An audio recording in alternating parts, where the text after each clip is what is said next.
Hey everybody, how's it going?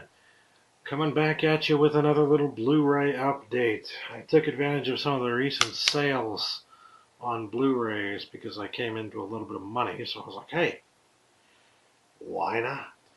So recently there was a sale on Criterion's, Criterion Blu-rays, to be specific, and it was at Best Buy, I think, and then Amazon price matched that, and I was just like, oh boy. Amazon Prime member here. Giddy. um, there are a few titles that I wanted more than other titles because I knew they had a history. Either they had a history with me not being able to get what I wanted out of it, or just the film in particular not really being given a fair shake for various reasons that I will get into. So I got two movies, two Blu-rays, Criterion Edition, out of the sale. They were $20 each, which is a good deal for Criterions. $20 for a Criterion is like $5 for a regular Blu-ray. It's a pretty good deal. Only the thing is, unlike the $5 Blu-rays, you get $5 Blu-rays practically all the time. You don't get $20 Criterions all the time, okay? You just don't. So these are two new releases from the Criterion Collection. The first one I'm going to show you is one that I know you know if you've been watching. I have been trying to get this, like a proper version of this in my collection for a long time, and I've gone through a lot of struggles with that. And, well, the struggles are over, my friends. The struggles are over. I have the Criterion edition of Badlands. Yep, this is the movie that started it all, folks. This is the movie that inspired films like Natural Born Killers. Now, when I say that, people say, oh, but, you know, this was inspired by Bonnie and Clyde and all that. Like, yes, it was. It was very much inspired by those types of movies because it came out around the same time as those types of movies. It was it was a part of the new Hollywood, so to speak. But when I say that it's inspired movies like Natural Born Killers, I mean Natural Born Killers was about the same couple that this film is about. So, yeah, it kind of inspired. It led the way. It's like, hey, how about we do a movie about this couple? Well, Terrence Malick did it first, and Terrence Malick is an amazing filmmaker, and Terrence Malick did it better, quite frankly. But I digress. Alright, Badlands on Blu-ray. The reason that this is a big deal for me, of course, if you didn't know, is that I had previously gotten this on DVD. Previously, it was hard to find for less than like $15 on DVD. I got it on sale for $5 on Amazon. And of course, something had to be wrong. One, there really weren't any special features. Two, it said both on the case and printed on the disc itself that it was in widescreen format. That's all I really wanted out of a DVD version of this, was the movie in widescreen format for $5. I was like, okay, yeah. So I get the movie. I take a look on the back. It says it's in widescreen format. Take a look on the disc because I'm popping it in widescreen format. Turn on the movie and it's full screen. It was a full screen version of the movie. It was 4:3 aspect ratio. Needless to say, when that sale was over, the $5 sale, the movie went out of print again on DVD and suddenly was fetching collector's prices. So I was actually able to go and sell that $5 version that was all fucked up. I'm sorry to anybody who ended up buying this, if you did. But I just traded it in on Amazon for like 20-something bucks. I made a huge profit off of the whole deal, so I wasn't too upset about it. I just still wanted my Badlands. And now I finally have it. Excellent. Excellent. Have I seen the transfer yet? No. Do I need to see the transfer? No. It's fucking Criterion. They almost never make mistakes. I'm sure there have been a few, but, I haven't seen anything that they've done that was anything but excellent. They take a lot of time, and that's why they charge so freaking much. So, anyways, Badlands, great, great cover. I just want to say here, really awesome cover. Really like that. And here's the back. Back is kind of bland as hell. And what I didn't really like was the inside of the case, which reveals, if you can see that text there, it kind of to me looks like the new font for the Star Trek movies. And the new font for the Star Trek movies is not something that I think about when I think about Badlands. When you see this, Martin Sheen, and then you see this on the disc is the car, the movie. It looks, well, how do I put this? It looks like it's a movie about race cars or like it looks like a movie about like it looks like a freaking Fast and Furious movie or something. It looks like an upscale Fast and Furious movie.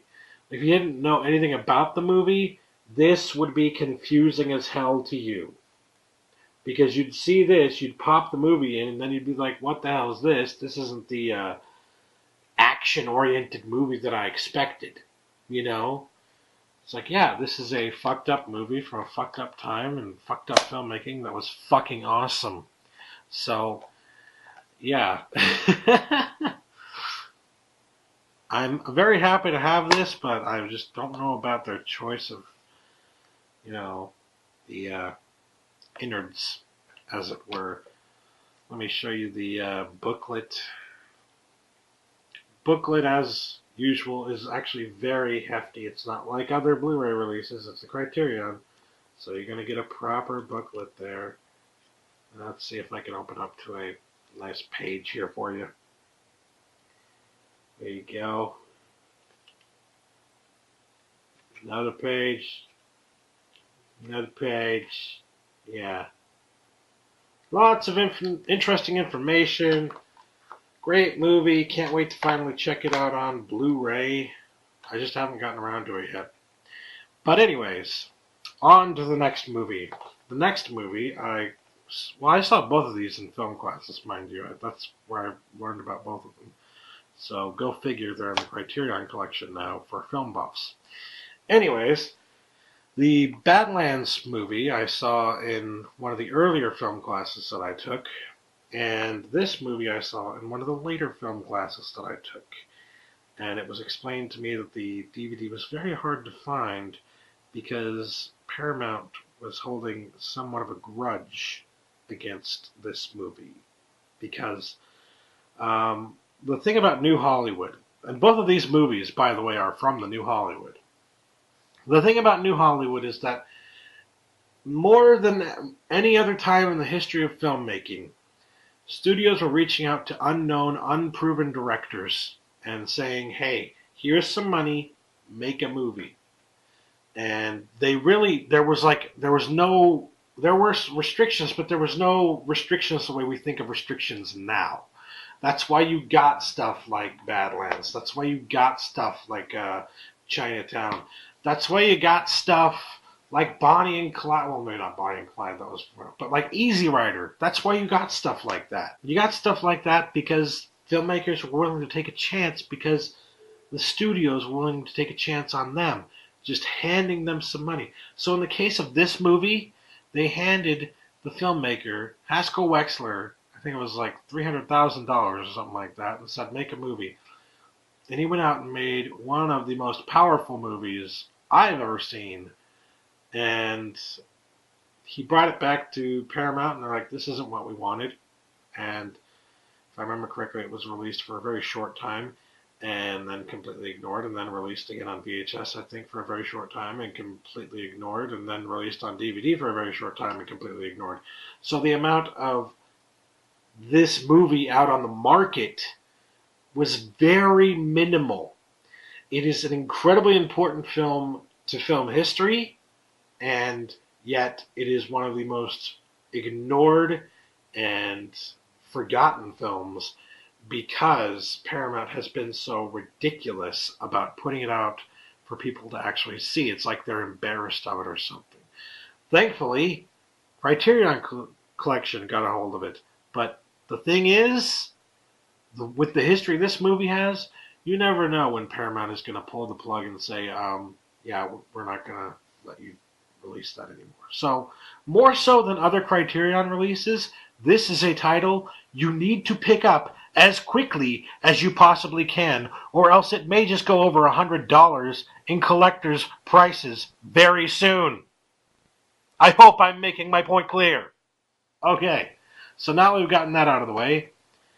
The film I'm talking about is Medium Cool. The title derived from, I can't remember who, somebody had said that filmmaking was a cool medium, and filmmaker took that and turned it around and made it Medium Cool. But I really like the cover here. As you can see, it's like a lens, and you see somebody in the lens there, but then their face kind of devolves in some way, but then when you turn it on its side, you see it's a bunch of rioters picketing. And what's important about that and why it fits with what you're seeing here, this is a movie all about how the media fucks with us. It's all about how little the media actually cares about the people. And it's actually probably more important of a watch nowadays than it would have been back then. I don't know. Maybe it was very important then too. It was important then too. But I feel stupid for even saying it wasn't. But I'm just saying it's very important today to watch something like this because it says so much about the world that we live in today. And it was shot in 1969, for crying out loud. And one of the cool and innovative things about the film is that the filmmaker chose to shoot some of the scenes in the film, which is actually a traditional film. It's not a documentary. It literally does go and tell its own story, right? But he had some of the actors without even knowing. The actors didn't really even know, and this is like the beauty about New Hollywood is that a lot of the actors at the time didn't even fucking know that they were getting involved with stuff like this. They didn't ask for permission or anything like that. And in the case of Medium Cool, they actually went and shot some of these scenes in the film at a rally that was taking place that got a little out of hand in Chicago. I believe it was Chicago. And the police came in and started to get involved, and the whole riot kind of ensued. And like they had no idea of knowing that was going to happen. They were planning to shoot at this, particular rally, just so that they could have something interesting. And it's all about, the media, so that kind of fit into it. But here you find all these characters from the film running around in this crazy, crazy shit that's actually going on in real life at the same time. It's like you're in real life and you're in the film at the same time. It honestly is kind of mind-blowing. And it's very innovative and very important to film history. Because it's the first time anybody ever tried something like this.